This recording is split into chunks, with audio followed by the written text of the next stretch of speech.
Hey everyone. Um, so it is my very last night in Portland, and I'm about ready to head on to California, and then eventually I'll be heading on to um, China. So this is the first of my web videos, and I hope to keep you all in touch and keep you up to date with what's going on in my life as far as my experiences in China go. Um, for those of you that don't know who I am, um, my name is Adrena. Hi.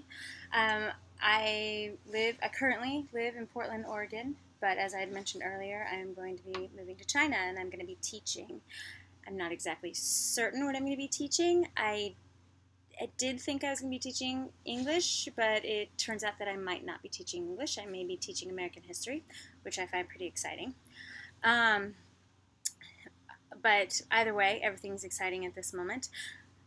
So the purpose of these web blogs or vlogs um, are to keep my friends and family in touch with what I'm doing and to try to report and record as much as I can about the experiences that I'm having while living abroad in China.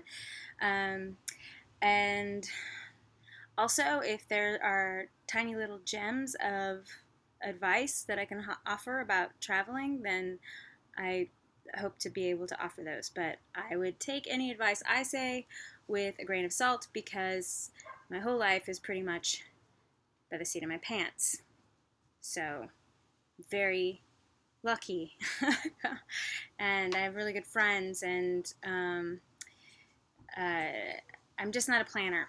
So, but that doesn't mean that I don't have these experiences that might be helpful to other people or might mirror other people's experiences. I'm really new to YouTube, so there's a lot of things that I'd like to add in and post. I have been watching a lot of YouTube videos, especially in regard to living abroad.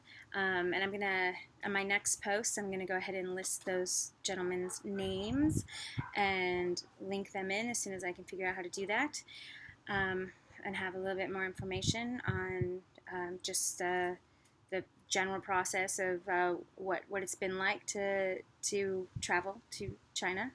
But I have about a month to get there. So what I will say is that I have had some challenges with my visa for anyone that is planning on moving over to China.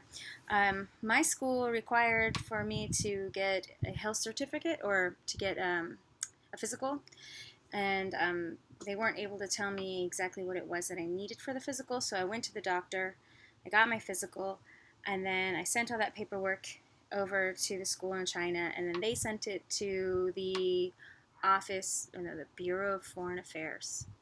Bureau of Foreign Affairs.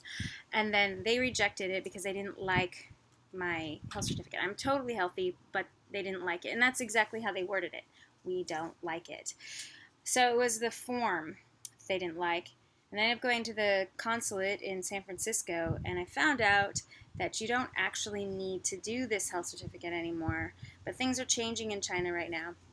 So it's kind of hard to stay on top of things. So your school may require you to still do the certificate, the health certificate, even though the country doesn't really require you to do it anymore. So if you go on to the website for the embassy or the consulate that's in your area, because there's going to be, I think there's 5 consulates in one embassy, or maybe there's 4 consulates in one embassy.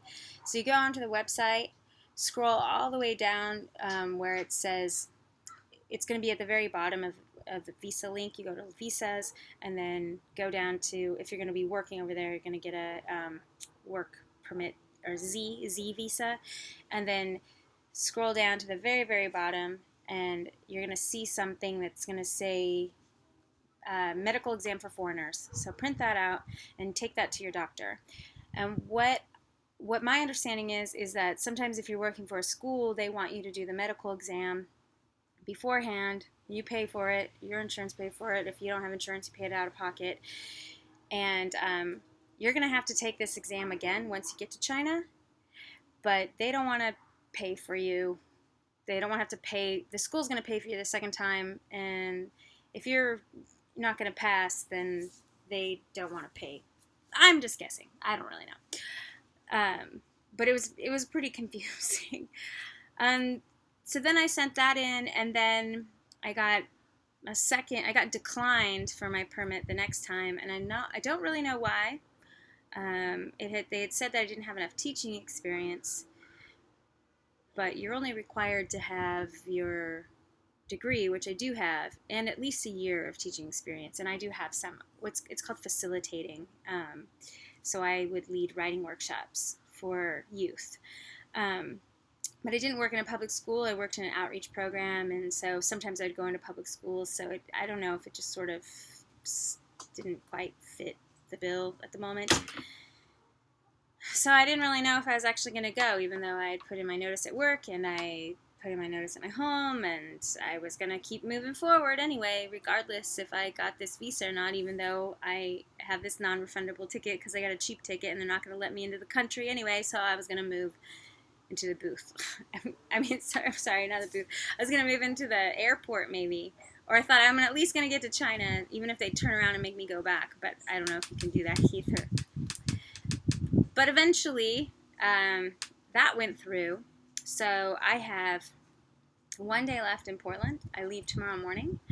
And my paperwork, my work permit, and my letter of invitation is on the way to the United States right now. Hopefully it'll be in San Francisco by the time I get there. And then I will go ahead and apply for the visa. And once that visa is in my hand, I will know 100% for certain if I'm going to go to China. So as of now, I think I'm going to China, but I'm definitely going to California, and I will be hanging out in San Francisco. So I'll be talking to you in wonderful San Francisco.